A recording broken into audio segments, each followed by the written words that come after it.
Hi friends, मैं सचिन आपका हमारे चैनल में स्वागत करते हैं। आज के इस वीडियो में हम गोलीय दर्पण के बारे में जानेंगे कि गोलीय दर्पण होते क्या हैं तथा इनका यूज़ क्या है। जब हमारे पास समतल दर्पण थे तो हमें गोलीय दर्पण की आवश्यकता क्यों पड़ी। हम अपने दैनिक जीवन में देखते हैं कि जो गाड़ियों में कांच लगे होते हैं उनमें हम पूरा एरिया कैप्चर करना चाहते हैं, मतलब कि हमारी गाड़ी के पीछे जितने भी वाहन आ रहे हैं उन सभी को हम एक साथ देखना चाहते हैं।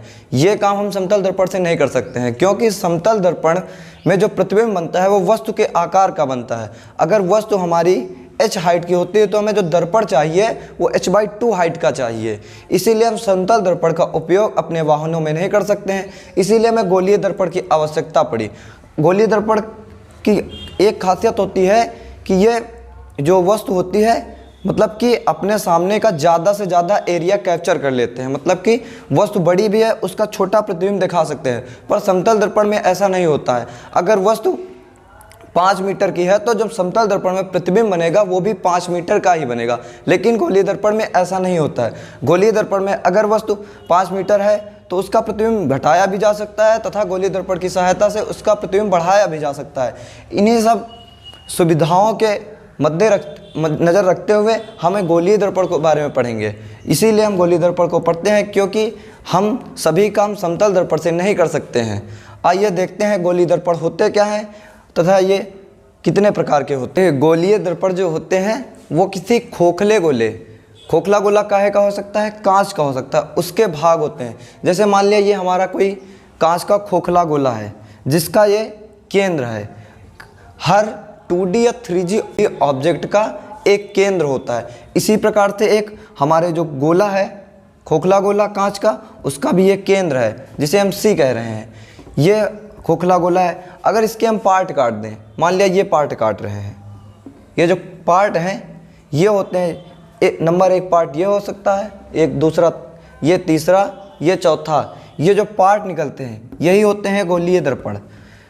अभी इनको गोलीय दर्पण नहीं कहा जा सकता है। देखो ये मान लिया ये पहले पार्ट को हम उठाते हैं, ये रहा हमारा पहला पार्ट, इसे हम गोलीय दर्पण अभी नहीं कह सकते हैं। यदि इसके एक सतह पर हम पॉलिश कर दें, सिल्वर मतलब कि इसको इंसुलेटेड कर दें, यानी कि प्रकाश इस पार से उस पार ना जा पाए, तो हम इसे गोलीय दर्पण कह सकते हैं। जो गोलीय दर्पण का भाग होता है उसके पास 2 सरफेस होती हैं। एक वह सरफेस जो कि दबा हुआ होता है तथा दूसरा तल जो कि उभरा हुआ होता है। इसी जो ये दबा हुआ तल होता है इसे हम अवतल तल कहते हैं, अवतल तल। तथा जो ये उभरा हुआ तल होता है इसे हम उत्तल तल कहते हैं, उत्तल तल। जो हमारे दर्पण होते हैं वो 2 प्रकार के होते हैं, एक अवतल दर्पण, एक उत्तल दर्पण। यदि हम अवतल दर्पण को बनाना चाहते हैं तो हम इसके उत्तल सतह पर पॉलिश कर देते हैं ताकि प्रकाश इस अवतल सतह पर आए और परावर्तित होकर इसी दिशा में वापस लौट जाए। और यदि हम उत्तल दर्पण बनाना चाहते हैं तो हम इसकी अवतल सतह पर पॉलिश करते हैं ताकि जो प्रकाश आए इसकी उत्तल सतह पर टकराए और इसी दिशा में परावर्तित होकर वापस आ जाए। इसी प्रकार अब देखते हैं अवतल दर्पण तथा उत्तल दर्पण की परिभाषाएं क्या हो। ये देखिए, माना ये किसी कटे हुए गोले का भाग है जो कि खोखला था, तो जो काटते हैं भाग इस प्रकार का होता है। ये उसका अंदर का सरफेस होता है तथा ये बाहरी सरफेस होता है। इसको हम इस प्रकार से बनाते हैं। ये जो हमने साइड में लाइन दिखाई ये पॉलिश शो करने का तरीका होता है। ये लाइनें ये बताती हैं कि इस तरफ से पॉलिश की गई है। अवतल दर्पण क्या होता है? अवतल दर्पण वह दर्पण होता है जिसमें कि जो परावर्तक तल यानी कि ये वाला तल उस तरफ होता है जिस तरफ गोले का केंद्र होता है। ये था हमारा गोले का केंद्र जिस से कि यह अवतल दर्पण काटा गया। इस प्रकार हम अपने अवतल दर्पण को बढ़ा सकते हैं ना। तो ये था उसका केंद्र, मान लिया यहाँ था तो ये केंद्र था। अवतल दर्पण वे दर्पण होते हैं जिसमें कि परावर्तक तल, अवतल दर्पण में परावर्तन इसी तल से होगा ना, क्योंकि इस तल पे पॉलिश की गई है। तो जो अवतल दर्पण वे दर्पण हैं जिनमें कि परावर्तक तल जो होता है उस तरफ होता है जिस तरफ गोले का केंद्र होता है। इसे हम दर्पण को, अवतल दर्पण को इस प्रकार से दिखाएंगे, ना कि इस प्रकार। इस प्रकार बनाने से हम किरण आरेख बनाने में थोड़ा दिक्कतें होती है क्योंकि ये एक लाइन हो जाती है। इस प्रकार से हम उसका साइड व्यू दिखाते हैं। अगर हम किसी दर्पण, जैसे कि हमारे पास कोई गोला है ऐसे रखा है, तो उसको हम जो साइड से देखेंगे तो ये हमें केवल बॉर्डर ही दिखाई देती है। तो उसी प्रकार ये होता है, इसे हम अवतल दर्पण कहते हैं। उत्तल दर्पण क्या होता है? देखिए जैसे ये कोई दर्पण है, कटा हुआ भाग है उसका, अगर इसके हम इस साइड मतलब कि अवतल वाली साइड पे, मतलब कि हम अवतल तल पर कह रहे हैं, पॉलिश कर दें तो ये उत्तल दर्पण बन जाएगा। इसकी हम परिभाषा किस प्रकार दे सकते हैं कि उत्तल दर्पण वे दर्पण होते हैं जिसमें जो परावर्तक तल यानी कि ये वाला तल जो है गोले के केंद्र से दूसरी तरफ होता है, मतलब कि उससे दूर होता है। उसकी बाहरी सतह पर अगर परावर्तन हो रहा है तो उसे हम उत्तल दर्पण कहेंगे। ये रहा गोले का केंद्र, ये रहा कोई गोला, ये गोले का केंद्र है। परावर्तन इस बार हमारी किस सतह से हो रहा है? इस साइड से हो रहा है। मतलब कि यदि परावर्तन बाहरी सतह से होगा तो वो उत्तल दर्पण होगा। अगर परावर्तन अंदर वाली सतह से होता है केंद्र की तरफ से तो उसे हम अवतल दर्पण कहेंगे।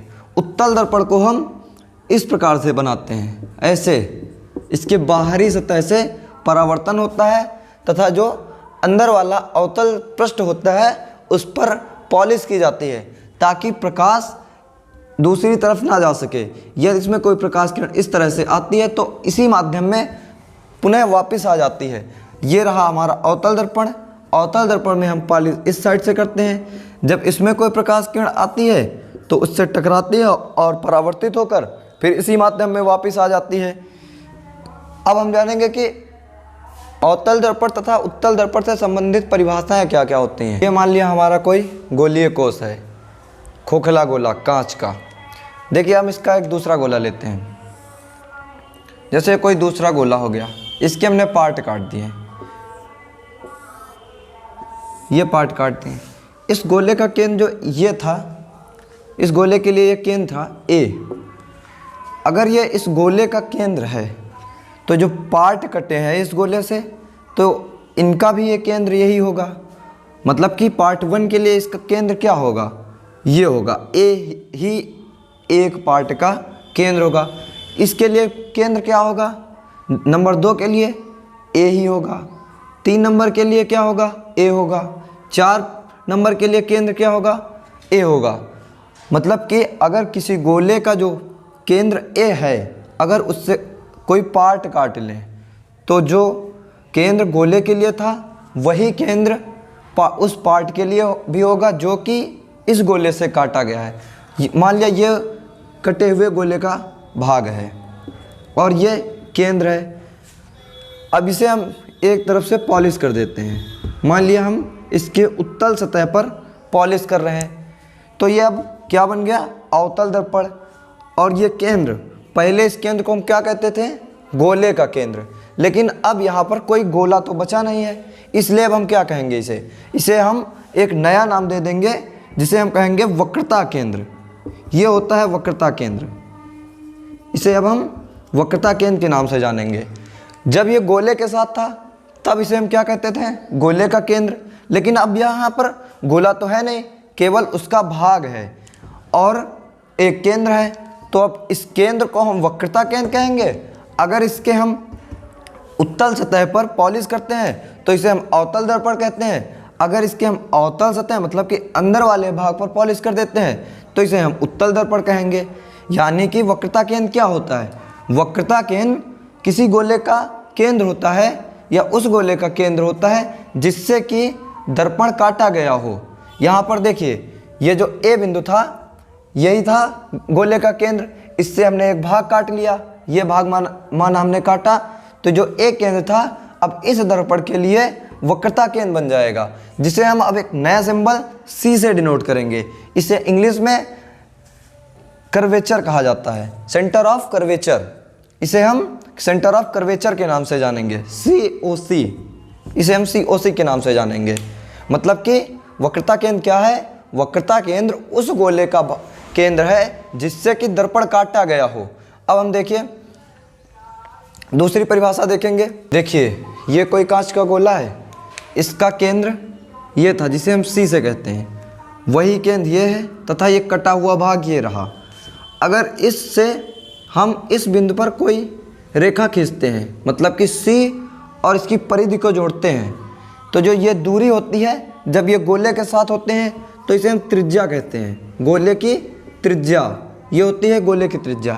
लेकिन जब इस भाग को हम अलग कर देते हैं तथा इस केंद्र को भी अलग कर लेते हैं, अगर अब इस बिंदु को हम इससे जोड़ेंगे तो इसे हम गोले की त्रिज्या ना कहकर वक्रता त्रिज्या कहेंगे। यानी कि जब यह केंद्र तथा कटा भाग है गोले के साथ है तो ये इन दोनों के बीच की रेखा होगी, इसे हम त्रिज्या कहते हैं, गोले की त्रिज्या। अगर इन दोनों को हम अलग कर देते हैं तो उसे हम वक्रता त्रिज्या कहते हैं। वक्रता त्रिज्या क्या होती है? वक्रता त्रिज्या उस गोले की त्रिज्या होती है जिसका कि दर्पण कोई भाग होता है, जिसे हम r से डिनोट करते हैं। वक्रता त्रिज्या को हम r से डिनोट करते हैं। वक्रता त्रिज्या की एक यह खासियत होती है, जैसा कि हम गोले में जानते हैं, अगर कोई त्रिज्या इसकी परिधि पर खींची जाती है तो इस पर लंब होती है, इसकी खींची गई स्पर्शी पर लंब होती है, मतलब कि इस पर 90 डिग्री का कोण बनाती है। इसी प्रकार जो वक्रता केंद्र होता है इस दर्पण पर, चाहे एक ये बिंदु हो चाहे ये बिंदु हो, अगर इन बिंदुओं पर हम इसे खींचते हैं तो हर बिंदु पर ये एक लंब का कार्य करेगी, मतलब कि जो बनने वाला कोण होगा 90 डिग्री होगा। जब भी हमें किसी कर्वीय सतह पर, मतलब कि गोलीय सतह पर लंब डालना होगा तो हम हमेशा वक्रता केंद्र से डालेंगे, क्योंकि गोले में गोले तथा परिधि को जो रेखा जोड़ती है वो हमेशा खींची गई स्पर्शी पर लंब होती है। उसी प्रकार जो रेखा वक्रता केंद्र से होकर जाएगी वह दर्पण पर हमेशा लंबवत होगी। इसे हम वक्रता त्रिज्या कहेंगे, जिसे हम r से डिनोट करेंगे। वक्रता त्रिज्या होती क्या है बाद में हम देखेंगे कि वक्रता त्रिज्या नापी कहाँ से जाती है। अभी हम बता रहे हैं वक्रता त्रिज्या C तथा ध्रुव P से नापी जाएगी। अब यहाँ पर हमें ध्रुव भी नहीं पता, अभी हम बताएंगे आपको ध्रुव क्या होता है। अभी देखते हैं कि दर्पण का द्वारक क्या होता है, आखिर द्वारक किसे कहते हैं। जैसे कि ये हमारा दर्पण है, ये अवतल, अगर इस सतह से हम पॉलिश कर देते हैं तो ये बन जाएगा उत्तल दर्पण। उत्तल सतह पर पॉलिश की गई तो बना क्या? अवतल दर्पण।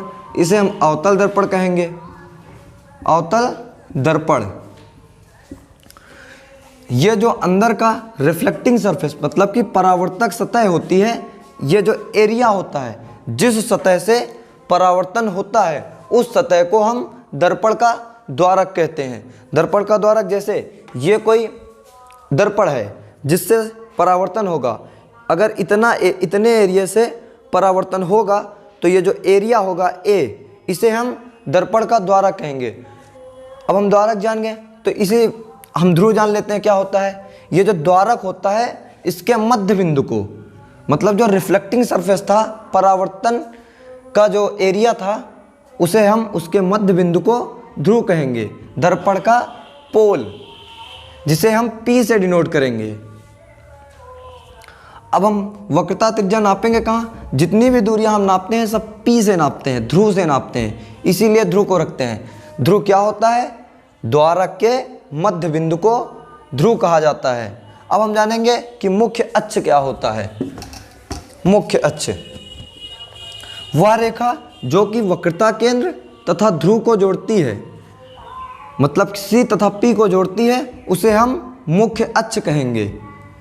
माना ये हमारा कोई दर्पण था, उसका ये ध्रुव था P तथा उसके लिए वक्रता केंद्र ये C था। इन दोनों को जोड़ने वाली रेखा मुख्य अक्ष कहलाती है। वह रेखा जो कि वक्रता केंद्र तथा ध्रुव से होकर जाती है उसे हम दर्पण का मुख्य अक्ष कहते हैं। मुख्य फोकस क्या होता है, जिसे हम F कहते हैं। मुख्य फोकस देखो, वह किरण जो कि मुख्य अक्ष के समांतर आती है तथा दर्पण से परावर्तन के पश्चात दर्पण से परावर्तन होगा। अब हम देखो यहाँ पर परावर्तन करने के लिए सबसे पहले हम अभिलंब खींचेंगे। तो अभिलंब हम कहाँ से खींचते हैं? गोलीय दर्पण में हमेशा अभिलंब वह होगा जो कि वक्रता केंद्र से पास करेगा। ये रहा, ये इसके लिए हम अभिलंब खींच दिया। अगर ये कोण मान लिया कुछ 15 डिग्री था तो जो परावर्तन होगा 15 डिग्री पर होगा। ये कोण भी 15 डिग्री होगा। ये जो बिंदु होगा इसे हम एफ, जिसे मुख्य फोकस कहा जाता है, यानी कि जो किरण मुख्य अक्ष के समांतर आएगी तथा परावर्तन के पश्चात मुख्य अक्ष के जिस बिंदु को काटेगी उस बिंदु को हम दर्पण का मुख्य फोकस कहेंगे। उत्तल दर्पण में क्या होता है, ये मान लिया हमारा उत्तल दर्पण है, ये उत्तल दर्पण का ध्रुव P हो गया तथा वक्रता केंद्र इसमें किस तरफ होगा। उत्तल दर्पण में वक्रता केंद्र हमेशा परावर्तक की विपरीत दिशा में होता है। यहाँ पर इन दोनों बिंदुओं को हम जोड़ते हैं, इसे हम मुख्य अक्ष कहेंगे। ये कोई प्रकाश किरण आई समांतर। अभी हम देखेंगे कि दर्पण, गोलीय दर्पण से परावर्तन कैसे होगा। सबसे पहले देखो यहाँ पर हम लंब डालेंगे। लंब कहाँ से डाला जाएगा, सी से, तो ये लंब खींच लिया हमने। अब देखो माना ये कोण था 17 डिग्री, 17 डिग्री कोण था, तो जो किरण परावर्तित होगा, अगर आपतन कोण आई 17 डिग्री है तो परावर्तन कोण भी हमारा 17 डिग्री होगा। ये इस तरह से चली जाएगी। अगर इस किरण को हम पीछे बढ़ा दें यहाँ पर, क्योंकि ये परावर्तन होकर इस दिशा में चली गई है, अगर यहाँ से कोई आदमी देख रहा होगा तो उसे किरण यहाँ से आती, यहाँ से अगर कोई आदमी देख रहा है यहाँ से, तो ये किरण उसको आती हुई कहाँ से दिखाई देगी, इस बिंदु से। यानी कि मुख्य अक्ष के समांतर आने वाली किरण दर्पण से परावर्तन के पश्चात जिस बिंदु की ओर जाती हुई दिखाई देती है उसे हम दर्पण का फोकस कहते हैं, मुख्य फोकस एफ कहते हैं, जिसे हम कैपिटल एफ से डिनोट करते हैं। तथा जो ध्रुव तथा फोकस के बीच की जो दूरी होती है उसे हम फोकस दूरी कहते हैं। हमने क्या क्या पढ़ा, वक्रता केंद्र क्या होता है, वक्रता केंद्र किसे कहते हैं, उस गोले का केंद्र जिसका कि दर्पण कोई भाग होता है उसे हम वक्रता केंद्र कहते हैं। तथा वक्रता केंद्र सी तथा ध्रुव के बीच की दूरी को हम वक्रता त्रिज्या आर कहते हैं। तथा दर्पण का द्वारक क्या होता है, दर्पण की वह सतह जिससे कि परावर्तन होगा उसे हम दर्पण का द्वारक कहते हैं। ध्रुव क्या होता है, उस परावर्तक सतह का मध्य बिंदु ध्रुव होता है, जिसे हम P से डिनोट करते हैं। मुख्य अक्ष क्या होता है, वक्रता केंद्र तथा ध्रुव से जाने वाली रेखा को हम मुख्य अक्ष कहते हैं। फोकस क्या होता है, फोकस मुख्य अक्ष के समांतर यदि कोई किरण जा रही है, परावर्तन के पश्चात जिस बिंदु से होकर जाएगी या जिस बिंदु से आती हुई प्रतीत होगी उस बिंदु को दर्पण का मुख्य फोकस कहते हैं, जिसे हम कैपिटल एफ से डिनोट करते हैं। दर्पण की फोकस दूरी क्या होती है, दर्पण की फोकस दूरी एफ वह दूरी होती है जो कि ध्रुव तथा मुख्य फोकस को मिलाने पर मिलती है। यही सारी परिभाषाएं थी जिन्हें हम आपको बताना था। तब तक के लिए ऑल द बेस्ट। अगले वीडियो में आपको मिलते हैं।